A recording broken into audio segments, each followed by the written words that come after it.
So as I was looking through my social media the other day, I chanced upon an article that I wrote a couple years back where Bitcoin was still uprising at about like $5,800 a coin. I'll leave the link to that article in the description down below so you can have a read on it as well.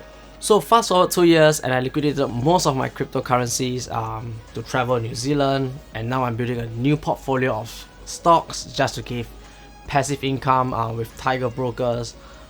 This has been going pretty well for me. I'm getting about $20 to $30 so far every single month. But recently, I found out there's a new trend that's very similar to what I was doing during the time in crypto and actively trading and staking cryptocurrencies.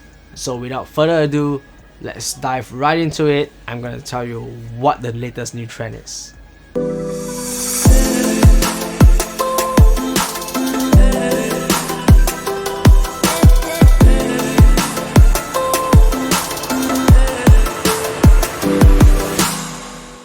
Hey guys, been a while. Times are really tough right now. I've been hustling a lot. The whole team is really busy doing a lot of videos, back-to-back shoots, as well as a lot of live streams. But nonetheless, we are back again, rocking it again on Monday with a brand new episode. So back in the days where cryptos were really under the table or under the radar, under the sea or covert, something in that sense, many did not take the risk to leverage and get some gains. Like me, I took a little bit of risk, got a little bit of gains. That's why it allowed me to travel a little bit for the better part of last year. But fret not, I've dipped my toes into crypto scenes once again and did some research on a new stuff called DeFi, DeFi, however you guys want to read it, but it's spelled as DEFI. So to understand DeFi, we need some background knowledge about Bitcoin. Basically cryptocurrencies in general. So Bitcoin is a digital currency that is not controlled or managed by any government or any bank. So this means that this currency can be sent to anyone by anyone in any part of the world. However, in a financial system, transfer of money is only a small portion of it. So imagine in your day-to-day life, you could transfer money using PayNow, using PayLah to a friend, or to pay for goods at a merchant. People are also able to take loans, buy insurance, buy stocks, buy savings plans. So basically this is what makes up a financial system, regardless of whichever country you're from, wherever you're from. Doesn't matter who you are or where you come from.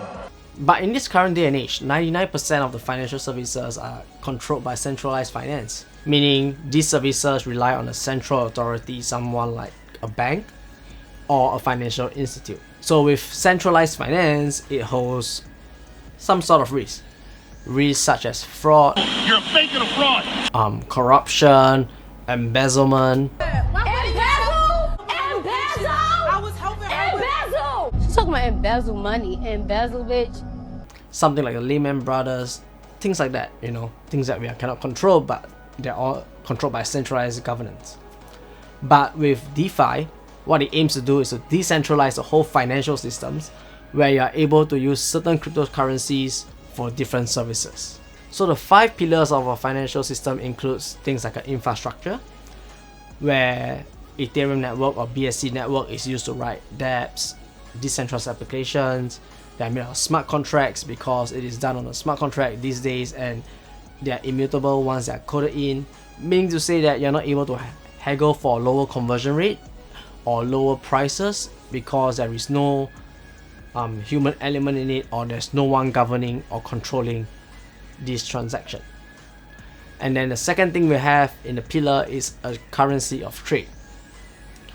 So right now not many people are using Bitcoin because of its very basic function, but in every financial system there's a currency of trade. So in Singapore it's a Singapore dollar, in the US it's the US dollar, so on and so forth. So for the crypto space, more often than not you'll see different tokens like Ethereum, Binance or BNB. You'll see things like Uniswap, Cake, different tokens available depending on the platform that you are using, and each platform accepts different currencies and base pair depending on what they're trading with. And then the third thing you have is an exchange. So in a decentralized world, you're going to have something called DEX, or a decentralized exchange. This allows users to buy, sell currencies with no sign up, no KYC, and no accounts. Everything is done completely autonomous because of a smart contract. So think of an exchange like Binance with no customer service. So definitely there are differences between using a centralized exchange and a decentralized exchange. Basically, with a centralized exchange, your funds are at the mercy of the exchange. So for example, when I changed my password a couple of days back with Binance, they did not allow me to do any withdrawal within a 24-hour span. And so, if you have something like a very time sensitive trade, you are more or less. But with a decentralized exchange, since you have no sign up, no account, the moment you forget your password or your login phrase, you're on your own. And the fourth thing we have is called the money market. So this is where the platform connects borrowers and lenders to each other and facilitates that transaction.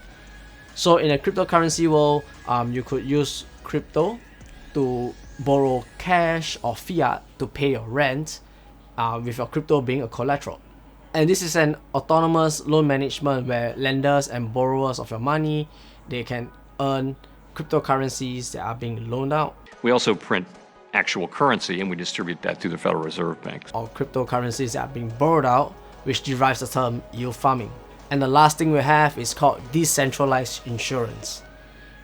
This will usually be a platform where you're allowed to buy insurance from somebody who's willing to take on the risk and you paying a premium to insure your funds. So think of insurance, but you're buying it from someone anonymous. So the important question that you're probably watching this video for is, how do I make money from DeFi? So if you have not heard it, the keyword here is yield farming or liquidity mining. So basically what happens here is people create apps on the Ethereum network or the Binance Smart Chain that acts like banks that allow people to borrow or lend money without an ID or credit rating, because these are probably the most two important things you need when you're borrowing money. So when someone deposits their cryptocurrencies, they can be locked up in the platform, and in return of doing that, they get rewards in form of tokens. So these reward tokens may then be deposited into other liquidity pools to earn rewards, so on and so forth. So earning rewards sounds really fun. You can earn rewards from this by getting rewards here. You can put it somewhere to earn even more rewards. It all sounds nice and dandy by locking up crypto. But definitely there are risks involved as well. Because everything is done in crypto, there's always a fluctuation in Bitcoin price or Ethereum price or whatever token you're trading depending on the platform that you're using as well. So when this happens, your tokens fluctuate in price. So for example, I'm using a Pancake swap pool. So when I bought Pancake, the token was about 40 cents, but now it's like 37 cents, and that's a 10% drop in less than a week. So these are things that you have to consider before moving into the crypto markets, which I consider something very high risk. The other risk that we have in mind is that because things are written in smart contracts or codes, there are always possibilities that these codes might not have been predicted in the past, where hackers might use different creative ways to actually game the system or to manipulate and control the platform, resulting in people losing their funds, because of platform crashes and things like that. And it has happened before. Definitely, like any investment tool, always use an amount of money that you're willing or comfortable to lose in case anything happens. So I hope this video has given you some insights about what DeFi is. If it did, do drop a like. If you're not subscribed, hit the subscribe button down below. And I hope this spurs you on to do more research to see if this is something that you can actually leverage on to give you a small sum of income. And in upcoming videos, I'll be talking about the different platforms that you can use based on DeFi. And we'll see you in the next video. Peace.